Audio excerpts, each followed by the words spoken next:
Voilà, donc je suis de retour pour continuer à vous parler de l'eau. Euh, Ce liquide qui a des propriétés étonnantes. Euh, je voulais vous partager par exemple un moyen très simple d'augmenter l'énergie de l'eau que l'on boit. Et vous pourrez faire le test quand vous buvez une eau énergétisée, eh bien vous vous sentez moins fatigué. Donc si par exemple en fin de journée j'ai un coup de barre, j'ai une fatigue, je vais prendre 2 verres d'eau revitalisés et je me sens de nouveau, la fatigue a disparu. Donc il se passe quelque chose. Euh, un moyen très simple qui m'a été transmis par Yann Lipnik, donc merci à lui et à ses vidéos qu'il a fait il y a quelques années, euh, où il expliquait la manière d'évaluer l'énergie de l'eau. Donc on prend un verre d'eau, et on va approcher sa main du verre jusqu'à ressentir le rayonnement de l'eau. Donc sur certaines eaux, on peut aller très loin, ça peut être plus de 100 mètres. Pas des eaux en général à l'état naturel, ça va être des eaux, sauf des eaux qui auraient été, entre guillemets, qui auraient reçu des vibrations, entre guillemets, de sources qu'on pourrait appeler guérisseuses. Voilà, il n'y en a pas beaucoup. Euh, donc à l'état naturel, en général, quand on approche sa main d'un verre d'eau, on va ressentir, si c'est l'eau du robinet, en général, on peut quasiment toucher le verre, parce que l'eau est très dévitalisante. Donc ça, je pourrais vous transmettre un exercice pour s'en apercevoir. Un exercice très simple. En tout cas, on peut ressentir le rayonnement d'un verre d'eau, tout simplement en approchant sa main. Donc une eau du robinet, en général, on va pouvoir approcher la main à 3-4 cm du verre, parce qu'elle a très très peu d'énergie.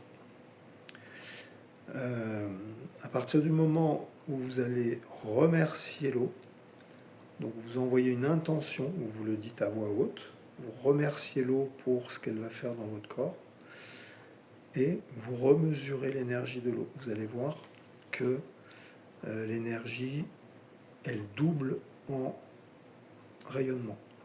La largeur du champ d'énergie va doubler.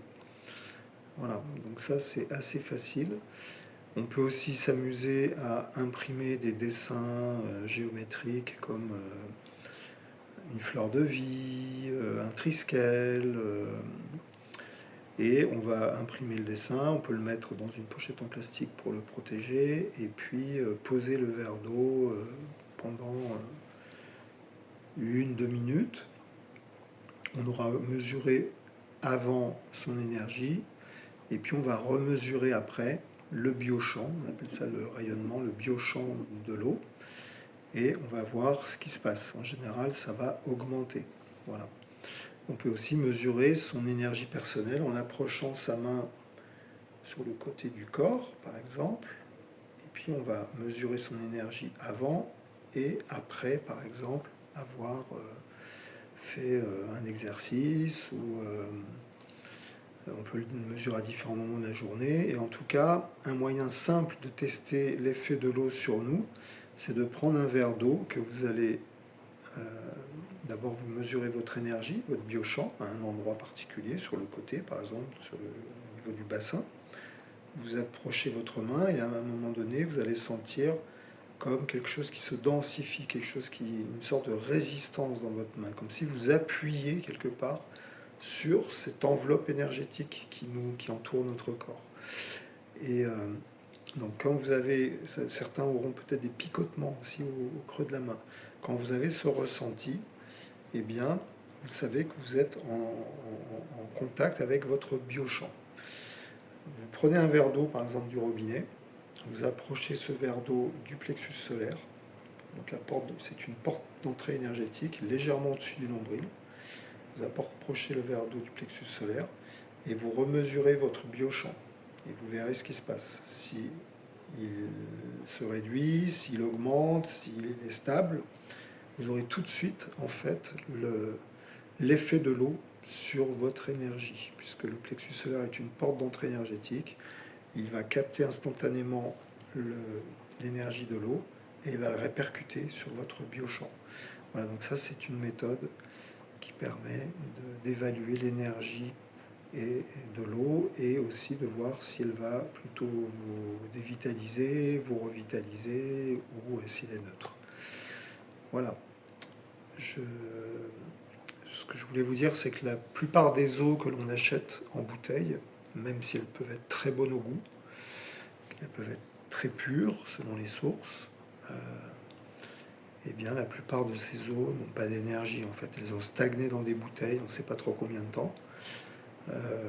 Parfois le plastique a été exposé aussi au soleil, etc. Donc il y a des substances qui vont passer dans l'eau depuis le plastique, même si le plastique, d'après les travaux de Marc-Henri, échange moins que le verre en termes de particules, c'est-à-dire que le plastique va moins donner de particules à l'eau que le verre, mais le problème du plastique, c'est qu'il y a des biphénols, des phtalates qui peuvent passer avec l'élévation de température, le soleil, qui vont passer dans l'eau. Et ça, on sait que c'est des substances qui ne sont pas bonnes pour nous. Voilà. Donc là, je m'arrête pour cette vidéo. Je vais continuer dans une prochaine.